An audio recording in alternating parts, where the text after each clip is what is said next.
Yep. Well, Cadillac family, they want an update. And I'm sorry to say, but here's the update. Nothing has been done, and nothing will be done.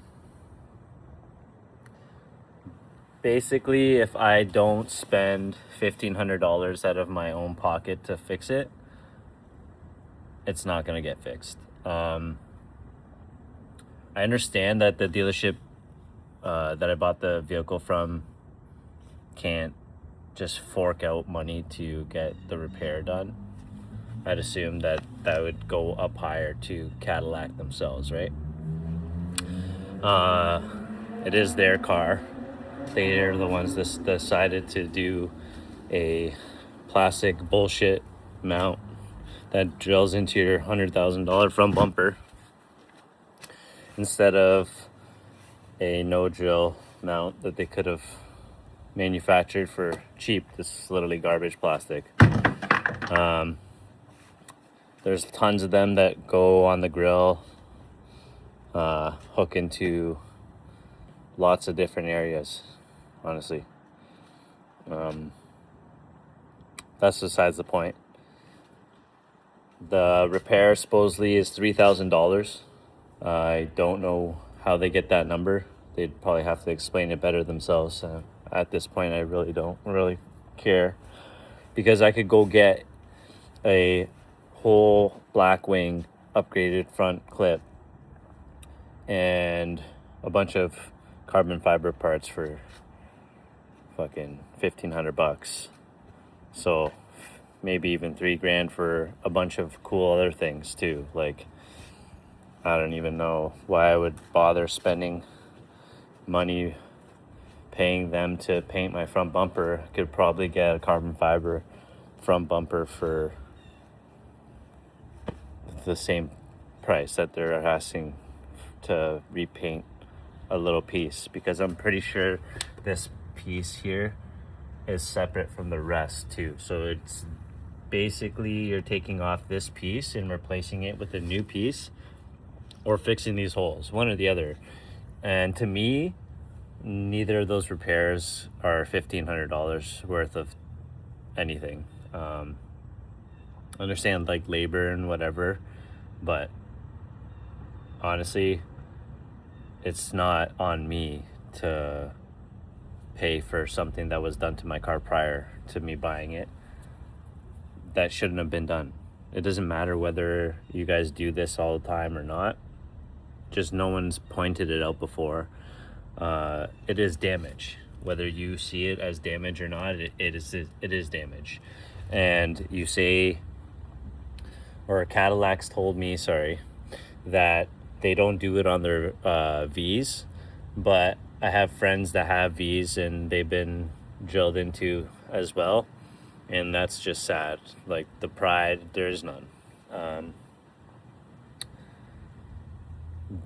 Cadillac has helped through the process. They did reach out to me, and they reached out to the dealership that I bought my vehicle from as well.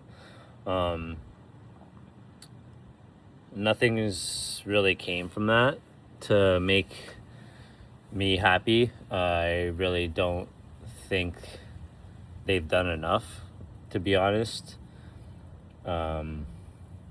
Just because someone has money to buy your vehicle doesn't mean that they have money to make unnecessary repairs to something that they would have never chose to do anyway.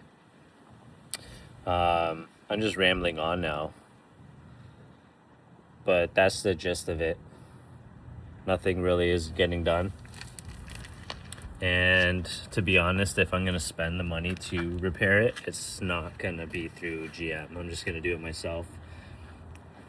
There's lots of people out there that would love to take $1,500 for something that's going to look way cooler. So that'll probably be my opted choice. I don't know what I'm doing for a front mount yet, but when I figure that out, I will get to it. right now I'm kind of just enjoying the car. I've had the car since April, and it's been a great daily driver, honestly. I do enjoy it a lot. I'm not very easily impressed by cars because I've driven a lot of them, and to me, they're just machines, right? You can pick apart a car very easily when you start driving them and start figuring out what you like and don't like about cars and how they work and the quality of manufacturing behind them. This thing has actually been really, really nice. Besides having a scare at 3,800 kilometers where it was telling me I was low on oil, I was reassured after taking it in for an early oil change that it might have just been low from factory. Not sure how good I feel about that. I'm kind of hunkering down for future problems. I don't want to say that like something's gonna happen, but the car sounds good, drives good. Nothing kind of makes me feel like something's gonna happen, but it's just an odd thing to happen to a brand new vehicle, is having to get an oil change done at 3,800 kilometers. And another thing on top of that is having to use one of my free oil changes to cover that.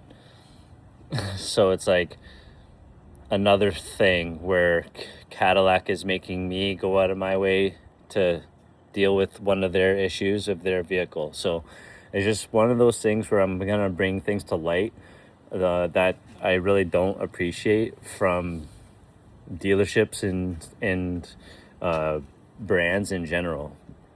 When it comes to their products, they kind of just like brush you off once you leave the dealership and you've bought it. Like it's your kind of problem after, it makes you feel like.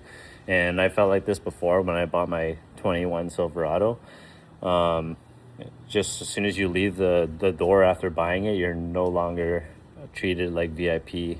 You're no longer a very important person at all. So yeah, that makes me kind of upset, especially when I had lots of choices of vehicles to choose from when spending that amount of money, right?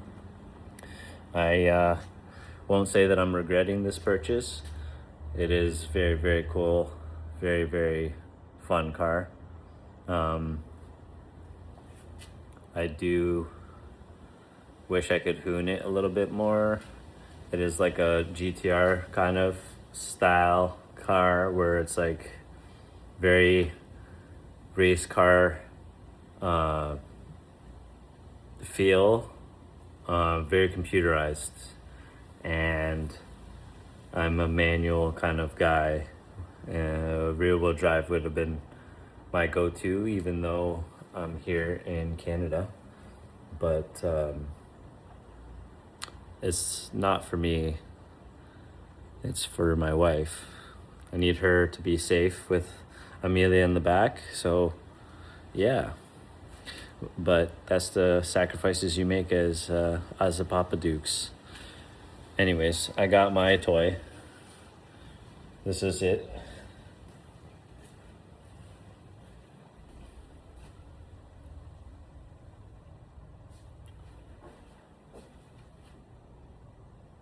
I enjoy it very much so.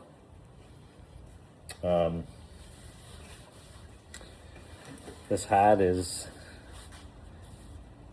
actually turned out so fucking cool, like State of Exotic on purpose.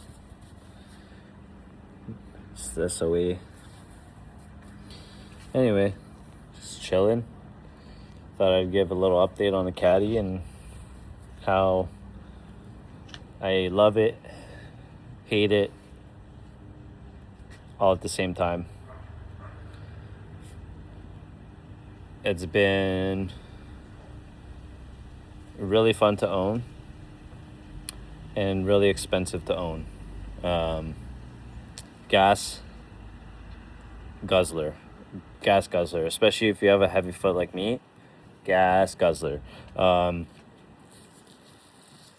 Caroline gets upset with me and always tells me, oh, well, maybe if you didn't drive it in V mode. Well, unfortunately, that's why I bought the car. So, but you got to be prepared for that. Insurance wasn't too cheap on it. I had to get, because it's like I don't know, it's one of those vehicles that people like to teeth. So, yeah, you had to get one of these put on it. So if you want to fucking take this thing, good luck. There's about 18 trackers all over that bitch, everywhere, just so that I could get a couple $100 a month off my insurance. So if you think that owning one of these cars is cheap, it's not. You got to pay for it monthly, and the insurance is probably a little bit more than your average daily driver. The brakes, they're phenomenal. But they do leave a lot of dust. It's crazy how fast the wheels get dirty. Like, you can't keep up with it. It's insane, actually. But they do work well. One thing that I've noticed, and Caroline's also pointed out too, is just like when you're letting the car drive itself in Super Cruise, in like traffic, when there's like a slowdown and people are hitting the brakes and stuff hard, the car, it waits until like the last second to slam the brakes. Like, it doesn't gradually, like, it still gradually slows down, but like when it needs to stop, it fucking is like, like, you know, like it's stopping like fucking on a dot. So it is good, but it's also like you're paying attention. You have to pay attention. If you have like new vehicle that can drive itself and you're not paying attention, you think that you're just always going to be safe and stuff, you're crazy. Don't trust stuff like that. That's way too much faith in a computer. Remember that we made them, right? It'll never be able to be as smart and reactive as you would be in a situation. So yeah, that's one thing that we've noticed. Other than that, it's quite fun. It's definitely faster than most people need for a vehicle, which is realistically, it's like 300 something horsepower and like 400 something foot-pounds of torque. So people are gonna say, oh no, that's fucking slow, that's not a lot of power, blah blah blah. Believe me, for normal fucking people, they don't know how to drive. I can tell you that. If you spend any time behind a fucking vehicle that has power in your life, maybe, yeah, it's gonna be slow. But if you're just a normal fucking person and you think that you can just drive any car you want because you're careful, I don't know, maybe. If you're an actual adult, some of us are still children, so especially me. But yeah, it's been wonderful, to be honest. Like, I do hate it sometimes just because of other factors, not the car itself, if that makes any sense. It gets a lot of attention, so if you don't like attention, don't get a green Typhoon metallic green CT5V, because everyone will stop you and be like, what color is that? It's so beautiful. It's such a nice car. Is that your car? You'll get that everywhere. I'm pretty sure I don't get stopped everywhere I go, in or out.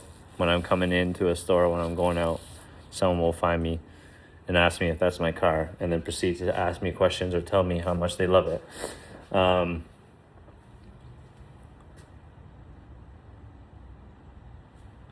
It is good attention, at least, because when I drive this thing around, it's horrible attention. People look at me like I'm the worst person on this planet Earth. So that is a plus. People are a lot nicer to you when you drive up in a nice fucking car. I can tell you that. That's another plus. People respect you more and treat you a lot different when you have nice things. It's just the way the world works. You can say I'm wrong, but that's literally my experience. Yeah, this thing sounds unbelievable. I don't think I even care to mod it. It's just weird because I like modding cars. Like, I like doing my own shit and stuff, like making my own things. And yeah, so it's just something I've always done. The Caddy is like my I don't even know, 13 or 14th car. I've had multiple Hondas, Acuras, Golf, Volkswagens, Audi, Mercedes, fucking. I've driven so many different cars as well. I had a wide body Genesis Coupe. I had my first car was a 1987 Toyota MR2. Like, honestly, I just wanted to experience cars since I was a little child. I've been about that stuff, but yeah, this one is definitely an eye opener because I didn't think I would like a new vehicle that much, and it definitely lives up to what it is. If you wanted to get like a sport sedan for your family, this is definitely a cool option. It honestly is like a modern four-door Skyline, like American Skyline. Same thing with the new BMWs. It's like a modern four-door Skyline.